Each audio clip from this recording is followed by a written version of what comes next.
Okay, so what if I told you that building like a $1 billion company doesn't actually require some genius world-changing idea Pro. or even, getting tons of money from investors? Right. It often comes down to something that sounds, well, almost boring. Exactly, culture. But most people hear culture and they think, I don't know, ping pong tables, pizza parties, maybe work from home perks. Yeah, and look, those things can be nice, sure, but they aren't the foundation. Not even close. That's such a crucial distinction. True culture, the powerful kind, goes way deeper. It's the actual operating system of the business. It's really about what you tolerate, isn't it? Not just what you hang on the wall. Absolutely. So our mission for this deep dive is to actually take you behind the scenes. We got to look at First Form HQ. They're a $1 billion supplement brand. And we observed five uh, incredible principles that they live by. And the best part, you can apply these in your business, like today, even if you don't have a team yet. Okay, let's get into it. All right, first up, design, not default. Hmm. Most companies say they have values, right? They put them on a website or whatever. Ah. But what we saw at First Form, and honestly what you see in any really high-performing place, is that your real values aren't the words. They're shown by what you actually put up with. That's it. To make values stick, they have to be baked into everything. How you hire, how you inspire people. And critically, how you part ways with people, too. That's where First Form really walks the talk. Hmm. It's not just big mission statements. It's down to the tiny details at their HQ. Like what? Like desks have to be clutter-free, trash cans empty, chairs pushed in. It sounds small, maybe. Maybe, but it sends a message. Exactly. It embodies that idea. Hmm? Your standards aren't what you say, they're what you accept. If you let the small stuff slide, you're basically telling people it's okay to not bring their A game. Oh, man, I learned this the hard way. Painfully. A few years back, I woke up one day and just realized I dreaded going into my own company. Wow. What happened? The culture had just gone sideways. And it really boiled down to an HR leader I had hired. Great person, but her whole approach to hiring, it just wasn't aligned with our core values. It created this weird tension. The wrong fit can ripple out, can't it? Big time. It got so bad I was desperate. I literally wrote this like call to arms on Slack, laid out our purpose again, who we serve, what we stand for. Yep. And then I offered $15,000 cash to anyone who wasn't fully on board with that vision to just leave. No hard feelings, just go. Whoa, that's bold. How did that land? Did people take it? Some did. Yeah. And honestly, some really good people left, not because they hated the vision, Mm-hmm. but the whole thing created so much uncertainty. Yeah, that kind of shakeup can be destabilizing. It was. Even my COO, who initially said, I'm all in, he quit a few months later. It was rough.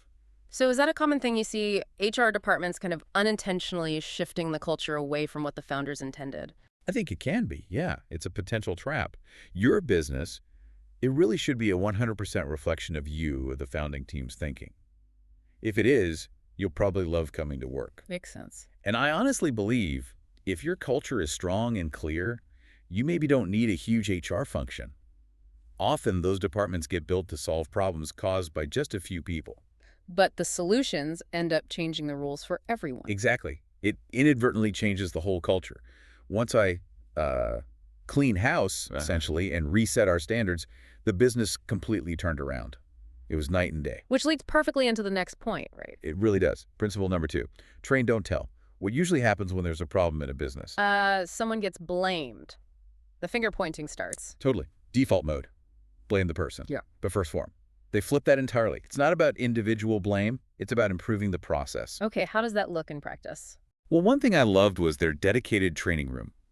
Teams are in there often, like multiple times a week. Not just learning new stuff, but elevating, reminding, teaching, supporting each other. So instead of asking, who messed this up, Uh, they're asking. Was there a checklist? Was there a system that didn't get followed? And if there isn't a process, or if nobody was trained on it? That's the problem to solve, not the person. Exactly. It's Yeah. a huge shift from a blame culture to like a continuous improvement culture through training. It avoids that cycle where leaders just tell people what to do. The tell, check, next doom loop, I call it. Tell someone what to do, check if they did it, tell them the next thing. And the leader becomes the bottleneck for absolutely everything. Everything. $1 billion companies, they don't just tell you, they train you. They operate on the idea that you build the people, and then the people build the business. And First Form takes that seriously. You mentioned an app. They have this amazing mobile app.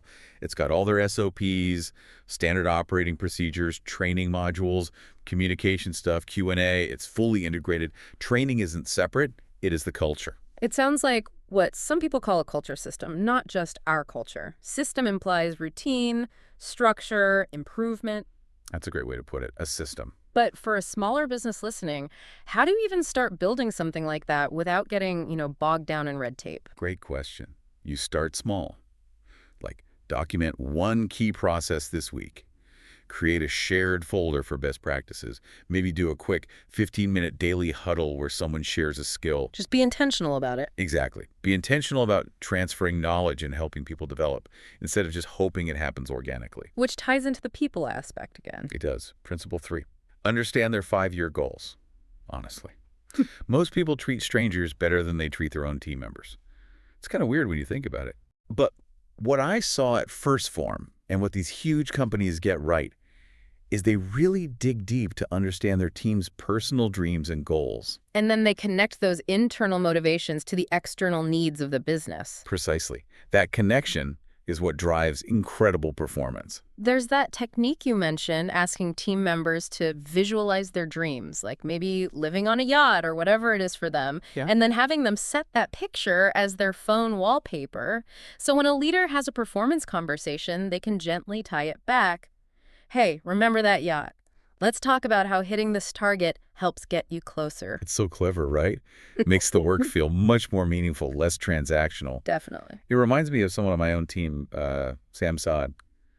Just an incredible human. He showed up for me for years, always putting the team first, even when it meant pausing his own life. Well, when I was starting my media company after a really tough patch, Sam lived like 4,000 miles away. I called him, told him what I was doing. 10 days later, he's literally at my door, ready to move and help build it. Wow, that's loyalty. Unbelievable loyalty. And anytime I tried to give him a raise, he'd push back. No, give it to the team, he'd say. He bought himself a house when he was just 22, super responsible. Okay. But his dream car was this white Porsche GT4. He talked about it, but he would never buy it for himself. He'd always prioritize something else, someone else.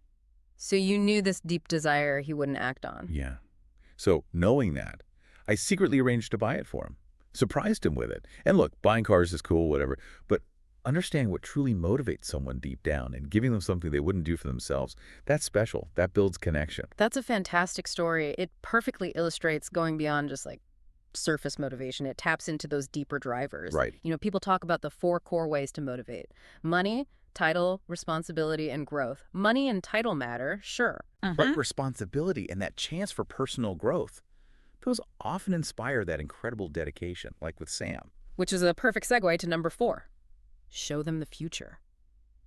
This one is all about expanding your team's mental container, what they believe is possible, How do you do that? by literally showing them what next level looks like. One reason I went to First Form was for what I call a benchmarking trip. I've been doing this for like 20 years. Taking your team to see other great companies. Exactly. Because some things, you just have to catch them. You can't really teach them, No. You have to put people in the physical space. Let them feel it. Yes. When I brought 7 CEOs from my portfolio companies to First Form, every single one had the same reaction. Wow. Okay, there's another level we need to operate at. That exposure creates a new benchmark in their minds, a new reference point. We can only really grow into what we believe is possible for ourselves. Right. So when you show them these high-performing environments, you expand that mental container. And the cool thing is, once it expands, it doesn't really contract again once you see it. You can't unsee it, exactly. But what about businesses that maybe don't have the budget for big trips like that? How can they integrate this idea? That's a fair point. Yeah. You can absolutely do this without travel. Show your team what best looks like through really detailed reports from top companies. Share operations manuals. Find videos of industry leaders crushing it. Use readily available resources to inspire them. Yeah, inspire them through others. My philosophy is, look, if your team is only learning from the people inside your 4 walls, you're kind of screwed long term. You need outside perspectives. Desperately. You got to get outside, talk to peers in other companies, learn what's working for them. The whole point of building a company is usually to do stuff you haven't done before, right? Right. So where are they supposed to learn how, if not from outside? And look at First Form themselves. They told us they were inspired by Nike. But their plan is to be bigger than Nike. That huge vision. That pulls everyone forward. That ambition is contagious. Totally. Which leads us right into the fifth and final principle. Invest in your people's growth. This was maybe my favorite thing I saw at First Form. I came back and immediately rolled it out in my companies. What is it? Okay, get this. First Form gives a $2 an hour raise Wow, okay. to anyone, any employee who reads 3 books from their recommended list and then gives a quick verbal book report to their leader. They have a whole library. That's fascinating. Well, what's the thinking behind it? Simple. If I invest in my people's knowledge, they make better decisions, they show up better for the team, they contribute more.